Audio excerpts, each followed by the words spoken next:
Hello guys, myself Pooja Mahajan, working as an assistant professor in the Bharatiya College of Education, Udhampur.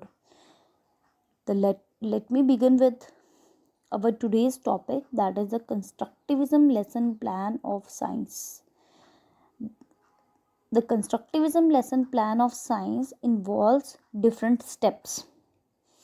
अब different steps इसके अंदर आते हैं, तो बात करेंगे हम पहले स्टेप की, that is the introductory data. Introductory data को आइडेंटिफिकेशन डाटा भी बोला जाता है. अब इंट्रोडक्टरी डाटा हमें नाम से ही हम पता देख सकते हैं कि इंट्रोडक्टरी वर्ड जो है वो बता रहा है कि इंट्रोड्यूस करो, लेसन प्लान के बारे में बताओ, उसकी इंट्रोडक्शन को इंट्रोड्यूस करो. अब जैसे कि हमें बोला जाता है, जब भी हम कहीं काम करने के लिए जाते हैं तो हमें बोला जाता है, वेरी फर्स्ट क्वेश्चन हमें इंटरव्यूअर जो है वो क्वेश्चन पूछता है कि इंट्रोड्यूस योर सेल्फ. तो वहाँ पे हम क्या करते हैं, अपनी इंट्रोडक्शन प्रोवाइड करते हैं कि हम myself Pooja Mahajan, done my studies from Jammu university and so on. तो हम क्या करते हैं, जो बायोडाटा हमारे पास, जो बायोडाटा हमारा है, हम उसको धीरे धीरे करके अपना इंट्रोडक्शन जो है इंटरव्यूअर को देते हैं. ठीक है, वैसे ही यहाँ पे हमने लेसन प्लान की इंट्रोडक्शन के बारे में बात करनी है फर्स्ट स्टेप में. सपोज, और इसके अंदर आगे बहुत सारे सब टाइटल्स जो हैं इसके अंदर आते हैं. First one is the lesson number. Numbering की, कौन सा लेसन नंबर हम डिलीवर करने जा रहे हैं, तो नंबरिंग 1 2 3 कौन सी नंबरिंग है यहाँ पे हमने मेंशन करनी है. कौन सी क्लास के लिए हमने लेसन प्लान, कौन सी क्लास के लिए हमने ये लेसन प्लान जो है वो बनाया हुआ है, डिज़ाइन करा हुआ है, उसके बारे में हमने मेंशन करना है. उसके बाद टॉपिक, कौन सा टॉपिक हम पढ़ाने जा रहे हैं बच्चे को, जिसके लिए हमने ये लेसन प्लान हम डिज़ाइन कर रहे हैं, उसके बारे में बात करनी है. सपोज़ ये लेसन नंबर मेरा 1 है, क्लास मैंने 7th ली है, टॉपिक यहाँ पे मैं साइंस का ले रही हूँ, फिज़िकल एंड केमिकल चेंजेस. ठीक है, जिस दिन हमने ये लेसन प्लान डिलीवर करना है उसकी डेट के बारे में हमने मेंशन करना है. उसके बाद हमने सब्जेक्ट की बात करनी है. अब ये साइंस का लेसन प्लान है तो सब्जेक्ट हो गया साइंस. अब एस्पेक्ट की बात करें तो एस्पेक्ट क्या है, यहाँ पे साइंस के 3 एस्पेक्ट है, biology, biology, chemistry and physics. अब ये जो मेरा पार्ट है ये कहाँ से बिलोंग करता है, ये जो कंटेंट है मैंने कहाँ से लिया है, that is the from the chemistry part. अब केमिस्ट्री की बात कर रहे हैं तो एस्पेक्ट जो है यहाँ पे हो जाएगा हमारा केमिस्ट्री. अब नेक्स्ट यहाँ पे लास्ट स्टेप आएगा, that is the time duration. Time duration means कि कितने टाइम हमें ये लगेगा बच्चे तक ये मैटर, ये कंटेंट डिलीवर करने के लिए. तो हम टाइम ड्यूरेशन यहाँ पे मोस्टली जो कॉमन टाइम ड्यूरेशन यहाँ पे रहता है, that is from 35 to 40 minutes. तो 35 और 40 मिनट्स के अंदर अंदर हमारी कोशिश होगी कि ये लेसन प्लान जो है हम डिलीवर कर जाएं टुवर्ड्स अवर स्टूडेंट्स. तो यहाँ पे हमारा फर्स्ट स्टेप कंप्लीट होता है, that is the introductory data of the lesson plan. Let me begin with the second step, that is the objectives of the lesson. अब ऑब्जेक्टिव्स की बात करें तो फर्स्ट ऑफ ऑल हमें पता होना चाहिए ऑब्जेक्टिव्स होते क्या हैं. Objectives are the step by step process which is use to achieve the goal. हम कह सकते हैं it is just like stairs. जैसे हम सीढ़ियाँ चढ़ते हैं स्टेप बाय स्टेप और हम क्या कर जाते हैं, रूफ तक पहुंच जाते हैं, अपने घर के छत तक पहुंच जाते हैं. वैसे ही हमारे जो ऑब्जेक्टिव्स हैं, these are just like that. छोटे छोटे स्मॉल स्टेप्स हैं जिनको हम धीरे धीरे अचीव करते हैं. अचीव करने के बाद लास्ट में अपने गोल तक पहुंच जाते हैं. फॉर एग्जांपल, एक एग्जांपल लेंगे, जैसे कि बीएड कोर्स में जब हमने एडमिशन लिया तो दैट मीन्स हमारा एम क्या है, लास्ट तक बीएड डिग्री को अचीव करना और बीएड डिग्री के दौरान सब सीखना. अब इसके स्मॉल ऑब्जेक्टिव्स क्या हैं, B Ed semester 1, semester 2, semester 3, semester 4, और सेमेस्टर 1 में जो हम काम कर रहे हैं, सेमेस्टर 2 में हम काम कर रहे हैं, सेमेस्टर 3 में भी काम कर रहे हैं, सेमेस्टर 4 में भी काम कर रहे हैं, और अल्टीमेटली गोल क्या है हमारा, बीएड डिग्री को अचीव करना. तो दैट मीन्स हमारे ऑब्जेक्टिव्स क्या हैं? These are the small small steps which are used to achieve the B Ed degree. तो फर्दर ऑब्जेक्टिव्स जो हैं दो टाइप्स के हैं, जनरल ऑब्जेक्टिव्स हैं और स्पेसिफिक ऑब्जेक्टिव्स हैं। अब यहाँ पे हम सेकंड स्टेप की बात कर रहे थे कि कंस्ट्रक्टिविज्म लेसन प्लान का जो सेकंड स्टेप है दैट इज़ द ऑब्जेक्टिव। अब ऑब्जेक्टिव की बात कर रहे थे तो सबसे पहले हमारा काम है यहाँ पे जनरल ऑब्जेक्टिव्स को लेके हमने चलना है। तो जनरल ऑब्जेक्टिव्स जो हैं, पहले हमें पता होना चाहिए कि जनरल ऑब्जेक्टिव्स होते क्या है। जनरल ऑब्जेक्टिव जो है वो बहुत ज़्यादा ब्रॉडर टर्म है which is related to our school as well as educational system. अब ब्रॉडर टर्म है तो ओवरऑल साइंस को पढ़ने, अब साइंस की बात कर रहे हैं हम, तो साइंस के पर्सपेक्टिव से हम इसको समझने की कोशिश करेंगे कि ओवरऑल जब हम साइंस को पढ़ेंगे तो पूरे सब्जेक्ट को पढ़ने के बाद, साइंस को पढ़ने के बाद बच्चे में जो चेंज आती है, लर्नर में जो चेंज आती है, that is our general objective. अब जनरल ऑब्जेक्टिव्स यहाँ पे हम बात कर रहे थे फिजिकल एंड केमिकल चेंजेस को लेके, लेकिन यहाँ पे इस चैप्टर में, इस लेसन प्लान में हम बात तो फिजिकल और केमिकल चेंजेस की कर रहे हैं, लेकिन सेकंड स्टेप में जनरल ऑब्जेक्टिव्स की बात हम कर रहे हैं। तो पहला ऑब्जेक्टिव हो गया suppose to develop the scientific attitude among the learners. Science पढ़ने से बच्चे में क्या आएगा? साइंटिफिक एटीट्यूड बच्चे में डिवेल्प हो रहा है। सेकेंड पॉइंट हम लिखेंगे to develop the ability to apply the scientific knowledge among the learners. जो भी साइंटिफिक हमने थेरीज सीखी हैं, साइंटिफिक कंसेप्ट सीखे हैं, लॉज सीखे, प्रिंसिपल्स सीखे, प्रूफ्स सीखे, साइंस को पढ़ने के बाद, उसको पढ़ने के बाद बच्चे में क्या हो जाएगा? एबिलिटी आ जाएगी कि उसको अप्लाई, साइंटिफिक नॉलेज को अप्लाई कैसे करें। Next one is the to develop the ability to solve problems in familiar as well as unfamiliar situations। अब साइंस को पढ़ने के बाद बच्चे में डिफरेंट प्रॉब्लम्स को सॉल्व करने की क्षमता आ जाएगी।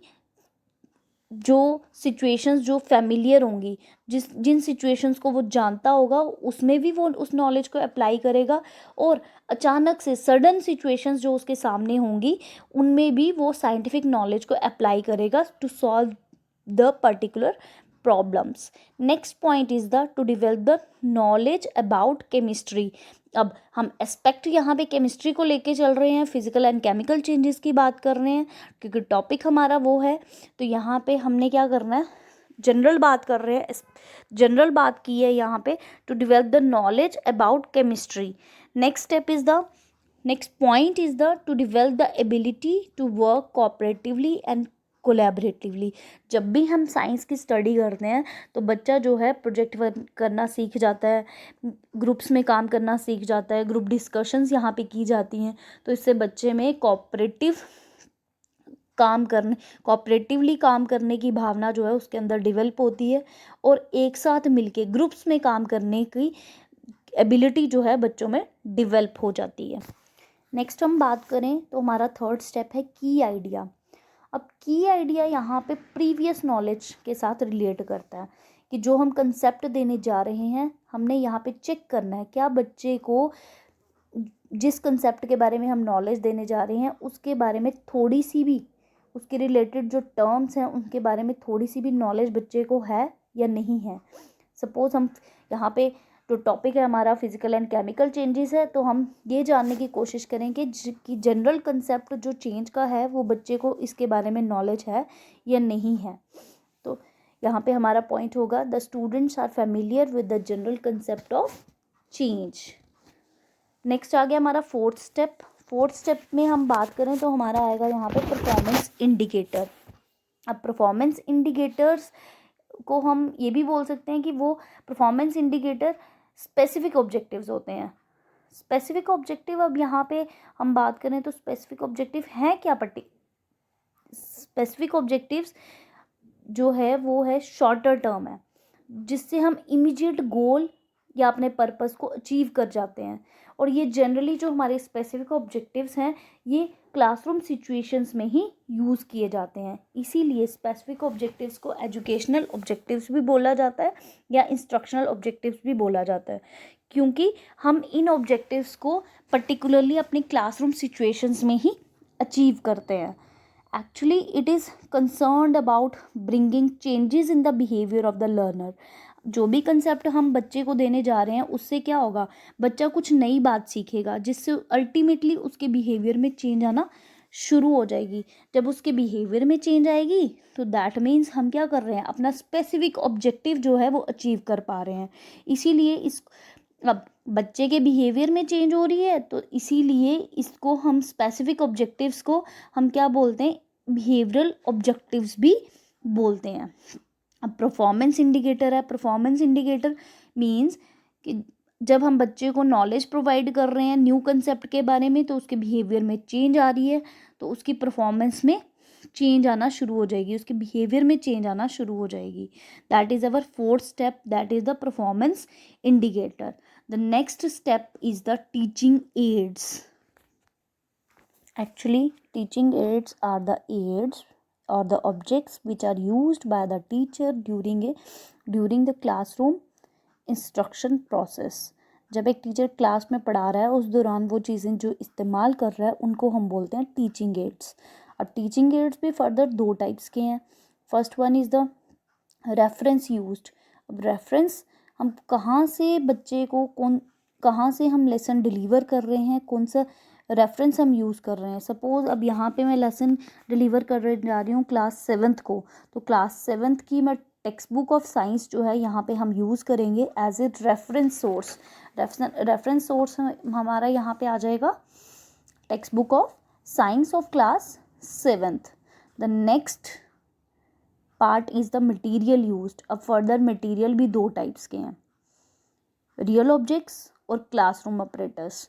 अब रियल ऑब्जेक्ट्स की बात करें कि जो भी हम लेसन पढ़ाने जा रहे हैं उसमें हम बच्चे को क्या क्या रियल ऑब्जेक्ट्स शो कर रहे हैं।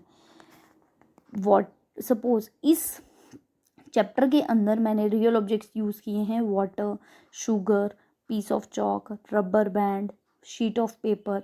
ये some of the real objects है which is used during this chapter while teaching. Next is the classroom operators. जो चीज़ें हमें क्लास में यूज़ हो रही हैं while teaching process, that is known as classroom operators like duster, pointer, marker, desk. ये सारी की सारी चीज़ें और ये सारी की सारी चीज़ें जो हैं वो किसके अंदर आ जाएंगी, क्लासरूम ऑपरेटर्स के अंदर। नेक्स्ट हम बात करेंगे, ये आगे यहाँ तक आ गए हमारे 5 स्टेप्स आ गए हमारे यहाँ पे। Introductory data, objectives of the lesson, next की आइडिया आ गया, फिर परफॉर्मेंस इंडिकेटर आ गए, नेक्स्ट टीचिंग एड्स आ गए। उसके बाद हम बात करेंगे फेजेस की।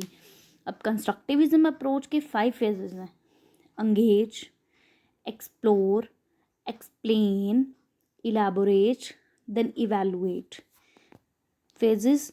अब लेसन प्लान के डिलीवर जब भी कोई लेसन प्लान डिलीवर होता है तो उसमें दो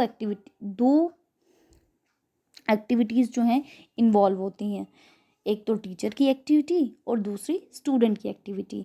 अब पहले फेज़ की बात करें, एंगेज। अब नेम सजेस्ट हो रहा है एंगेज। एंगेज में क्या होगा, हम बच्चे को, एंगेज का मीनिंग है यहाँ पे बच्चे को फुली ऑक्युपाइड करना या बिजी करना। अब बिजी करने के लिए टीचर की एक्टिविटी क्या रहेगी, सबसे पहले टीचर क्लास में एंटर करती है जब, तो वो बोलेगी, टीचर बोलता है good morning students, how are you all. तो यहाँ पे स्टूडेंट्स की एक्टिविटी रहेगी, स्टूडेंट्स का रिस्पॉन्स रहेगा गुड मॉर्निंग मैम और सर। तो सेकेंड क्वेश्चन उन्होंने पूछा था हाउ आर यू ऑल, तो वो बोलेंगे फाइन मैम। इसके बाद टीचर जो है क्लास को एंगेज करने के लिए सबसे पहले क्लास की स्ट्रेंथ के अकॉर्डिंग क्लास को डिवाइड करेगा 4 to 5 ग्रुप्स में, मे बी ABCD और 1 2 3 4 according to the suitable situation. Teacher जो है क्लास को डिवाइड करेगा 4 to 5 ग्रुप्स में। उसके बाद प्यूपिल टीचर का काम रहेगा कि बच्चों को एंगेज करने के लिए, बिजी करने के लिए वो क्या करेगा, या रियल ऑब्जेक्ट्स प्रोवाइड करेगा। रियल ऑब्जेक्ट्स भी प्रोवाइड कर सकता है। रादर देन रियल ऑब्जेक्ट्स ही और she also use video clips, questioning method. ये सारी की सारी चीज़ें हम यहाँ पे बच्चे को बिजी करने के लिए यूज़ कर सकते हैं। Suppose in this lesson plan I am using the real objects like sugar, water, rubber band, glass, piece of chalk, full sheet of paper. तो ये सब चीज़ें जो है मैंने यहाँ पे बच्चे को प्रोवाइड करी हुई हैं, बच्चे को प्रोवाइड की। और कुछ बच्चों को कुछ ग्रुप्स में मैंने क्या किया, क्वेश्चनिंग मेथड यूज़ किया। कुछ के लिए मैंने रियल ऑब्जेक्ट्स प्रोवाइड कर दिए और कुछ को बिजी करने के लिए मैंने कुछ क्वेश्चंस पूछे। सपोज मैंने क्वेश्चंस भी पूछे, what happens if we dissolve sugar in water, what will happens if we stretch a rubber band। तो डिफरेंट एक्टिविटीज़ को यूज़ करके, डिफरेंट थिंग्स को यूज़ करके मैंने बच्चों को एंगेज करने की यहाँ पे कोशिश की है। अब स्टूडेंट्स की एक्टिविटी यहाँ पे रहेगी, स्टूडेंट्स मटेरियल को केयरफुली ऑब्जर्व करेंगे। केयरफुली ऑब्जर्व करने के बाद जो क्वेश्चनिंग मैंने उनको की है, तो कहीं ना कहीं वो उनकी आंसर करने की कोशिश करेंगे। आंसर सही भी हो सकता है, गलत भी हो सकता है। अब डिपेंड अपॉन द सिचुएशन कि उनकी समझ, प्रायर नॉलेज को रिलेट करके वो उसको एक्सप्लेन करते हैं। मे बी मैंने जब पूछा कि what happens when we dissolve sugar in water, तो स्टूडेंट का आंसर ये भी हो सकता है, it will become sugar solution. Next question मेरा था कि what will happen if we stretch a rubber band, क्या होगा जब हम रबर बैंड को स्ट्रेच करेंगे। तो मे बी बच्चों का रिस्पॉन्स हो कि रबर बैंड की जो शेप है वो चेंज हो जाएगी। उसके बाद प्यूपिल टीचर इन सब चीज़ों को एनालाइज करने के बाद, एंगेज करने के बाद, प्यूपिल टीचर क्या करता है, अपना जो टॉपिक है वो उसको अनाउंस करता है कि आज का मेरा टॉपिक ये है। और अनाउंसमेंट करने के बाद उसको, अपने टॉपिक को वो क्या करता है, वाइट बोर्ड या ब्लैक बोर्ड के ऊपर लिख देता। जैसे कि यहाँ पे मेरा टॉपिक है फिजिकल एंड केमिकल चेंजेस। बच्चों को एंगेज करने के बाद मैंने अपना टॉपिक अनाउंस किया कि today's I am going to discuss a very interesting topic, that is the physical and chemical changes. After that I will write that topic on the blackboard। और स्टूडेंट एक्टिविटी यहाँ पे रहेगी कि student जो है उस टॉपिक को carefully सुनने की कोशिश करेंगे कि टीचर जो है वो क्या अनाउंस कर रहा है।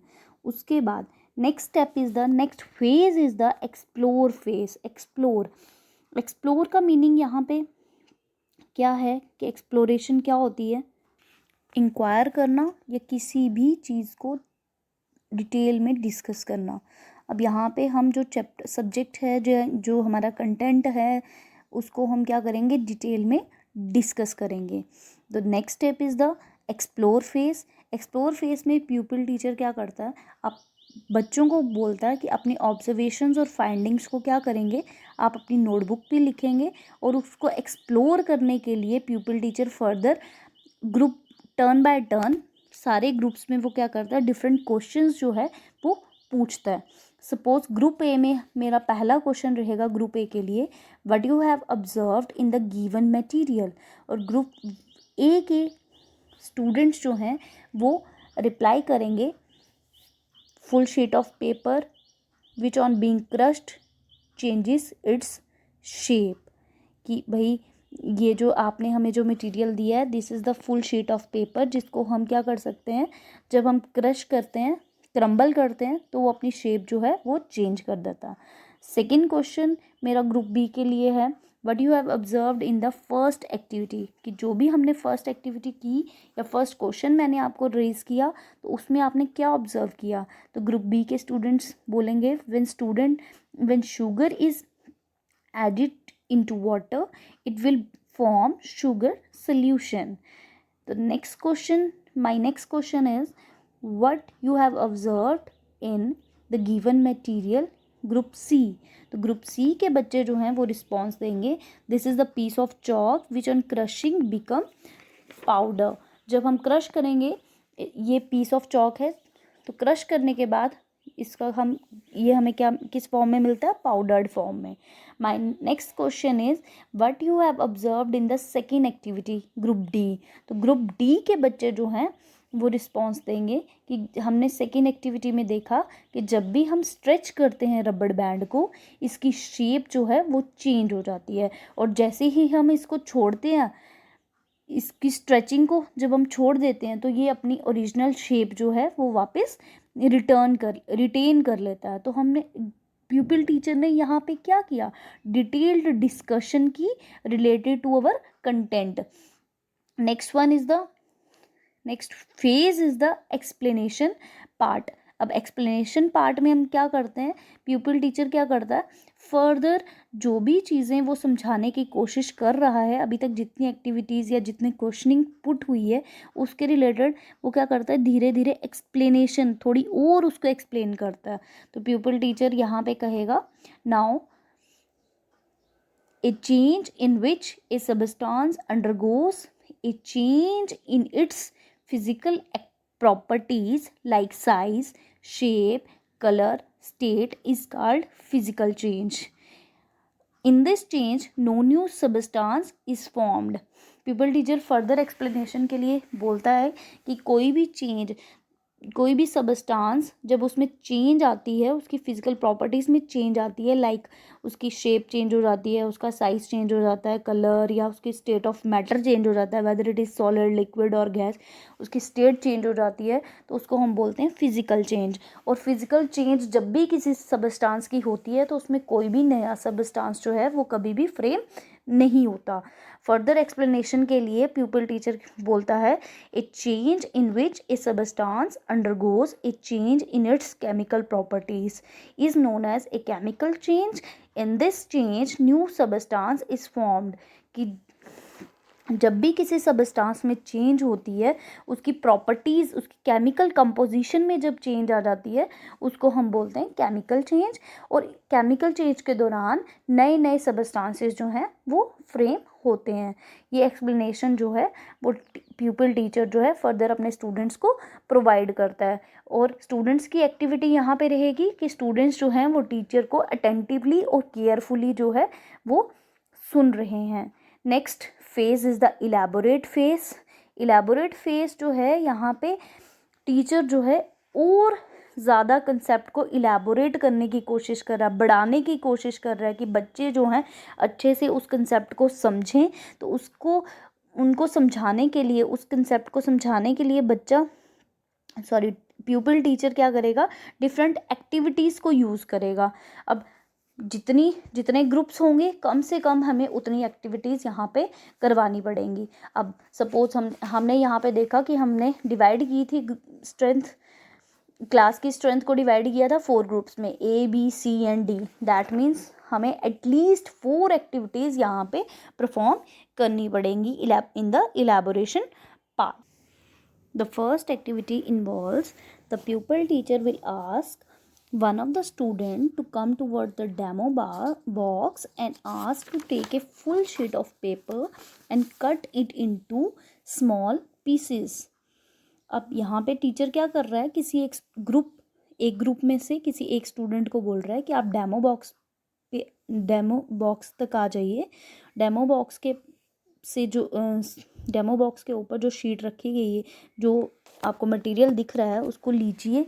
उसने देखा कि वहाँ पे फुल शीट ऑफ पेपर पड़ा है, तो वो उठाएगा और उसको क्या कर देगा, छोटे छोटे पीसेस में डिवाइड कर देगा।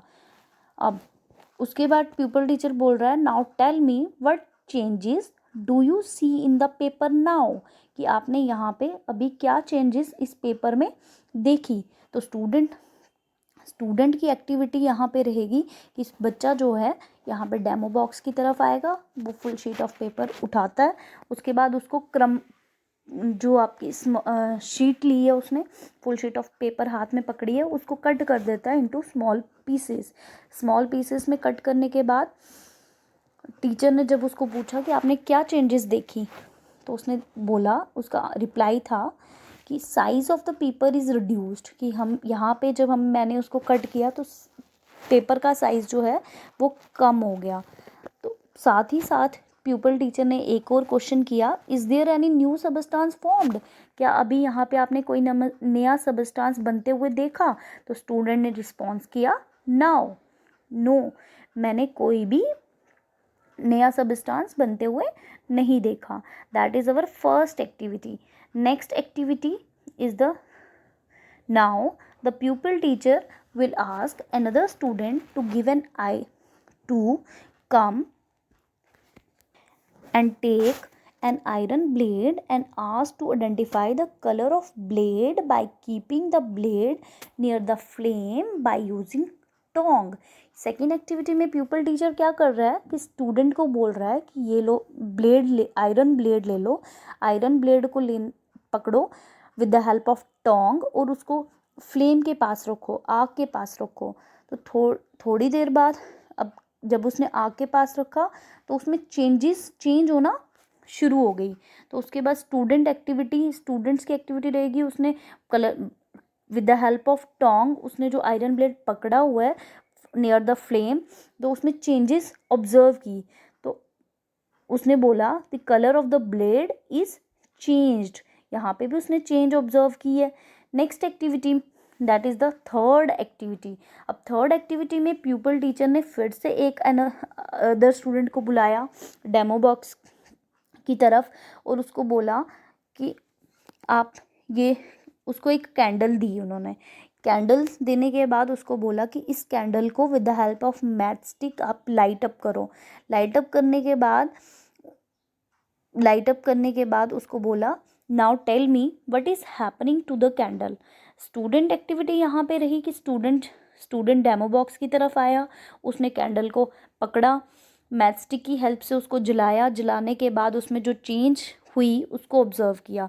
तो ऑब्जर्व करने के बाद स्टूडेंट ने आंसर किया इट्स साइज डिक्रीजेस, कि इसका जो साइज़ है वो डिक्रीज़ हो रहा है।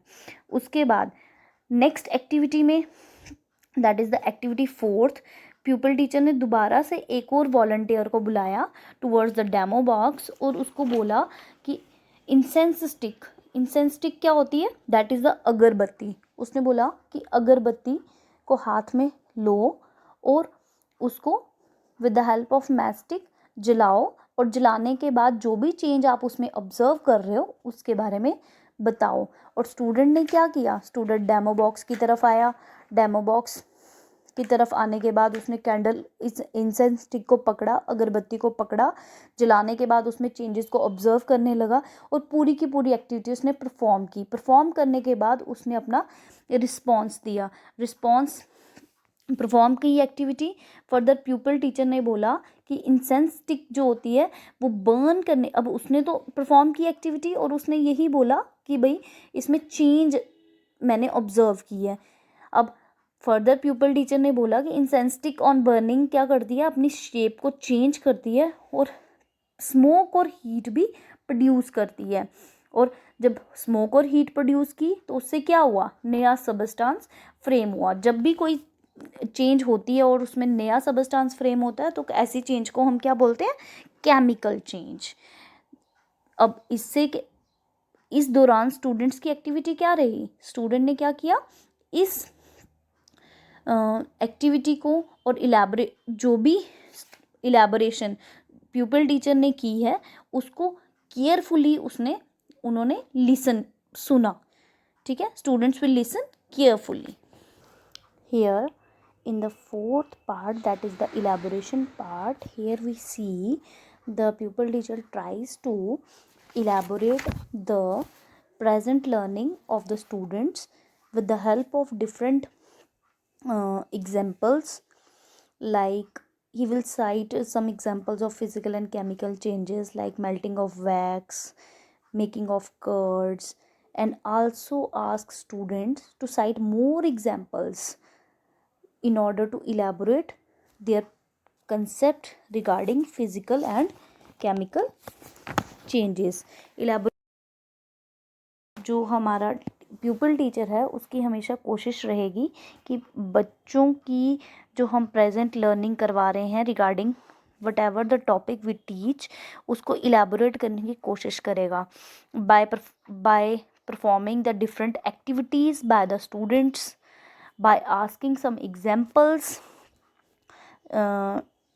to cite more examples related to the topic by the students so that they make more clear about the concept which is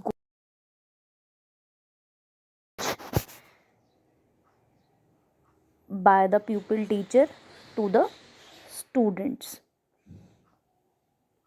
तो हम यहाँ पे देख सकते हैं कि इलेबोरेशन पार्ट में प्यूपल टीचर क्या कर रहा है, बहुत सारे एक्टिविटीज़ करवा रहा है बच्चों से ताकि उनका जो कंसेप्ट जो है वो इलेबोरेट हो पाए। जो भी कंसेप्ट हम क्लास में पढ़ा रहे हैं उसको और ज़्यादा इलेबोरेट करने के लिए प्यूपल टीचर ने बच्चों से एक्टिविटीज़ कराई। मे बी वो बहुत सारी एग्जाम्पल्स भी पूछ सकता है, जिससे बच्चे क्या करेंगे, बहुत सारी एग्जाम्पल्स देंगे related to that concept. Physical और केमिकल चेंजेस को डिफ्रेंशिएट वो इजीली कर पाएंगे। सो our last step is the fifth step, that is the evaluate phase. In evaluation phase, the teacher will assess the effectiveness of learning. This is the fifth E, which is an ongoing diagnostic process that allows the teacher to determine if the learner has attained understanding of concepts and knowledge. In this phase, the teacher assess their students learning on an ongoing process. पहले देखा जाता था classrooms में assessment के लिए paper test, teacher जो है paper test use करते थे उनके स्टूडेंट्स की असेसमेंट को चेक करने के लिए। बट कंस्ट्रक्टिविज्म अप्रोच में, कंस्ट्रक्टिविज्म क्लासरूम में टीचर क्या करता है, स्टूडेंट को असेस करता है with the help of activities. अब यहाँ पे इस लेसन प्लान में इवैल्यूएशन प्रोसेस में टीचर अपने स्टूडेंट को बोलता है, प्यूपिल टीचर अपने स्टूडेंट्स को कहेगा कि you have to discuss the topic among themselves, that is the between different groups को वो बोल रहा है कि आप क्या करें, अपने आप को असेस करने के लिए कि भाई मुझे कितना समझ में आया है, आप एक आपस में क्या करें, क्वेश्चनिंग प्रोसेस को यूज़ करें या डिस्कशन मेथड को यूज़ करें। तो यहाँ पे डिफरेंट क्वेश्चंस जो हैं ग्रुप्स क्या करेंगे, आपस में पूछेंगे। These questions may be like what are physical changes, what are chemical changes, cite different examples which are related to physical changes, cite different examples which are showing chemical changes, differentiate between chemical or physical changes। और ये भी question हो सकता है कि classify the changes involve in the following processes as physical और chemical changes. जैसे photosynthesis में कौन सी चेंज हमें यहाँ पे नज़र आ रही है, डाइजेशन ऑफ फूड में हमें कौन सी चेंज नज़र आ रही है। तो क्वेश्चंस में भी लाइक दैट, ऐसे क्वेश्चंस जो हैं ग्रुप बच्चे जो हैं आपस में पूछेंगे in order to evaluate their progress. तो स्टूडेंट्स की एक्टिविटी यहाँ पे रहेगी, वो आपस में पहले डिफरेंट पूरे टॉपिक को डिस्कस करेंगे अमंग डिफरेंट ग्रुप्स, और उसके बाद अपनी प्रोग्रेस को एनालाइज करेंगे by asking different question. Actually हमने यहाँ पे देखा कंस्ट्रक्टिविज्म अप्रोच जो है वो बेसिकली 5E मॉडल है which depends upon 5 E's, that is engage, explore, explain, elaborate and evaluate. और डिफरेंट स्टेप्स और phases wholly solely depend upon learners. Thus we can say that it is a student-centered approach. So it is a distinct practice which is used by the students to build up the new knowledge from the prior knowledge. हम बोल सकते हैं कि constructivism approach में student जो है अपनी understanding खुद कंस्ट्रक्ट करते हैं थ्रू डिफरेंट एक्सपीरियंस यहाँ पे हैं, डिफरेंट एक्टिविटीज़ जो स्टूडेंट्स ने खुद से परफॉर्म की हैं। Thank you.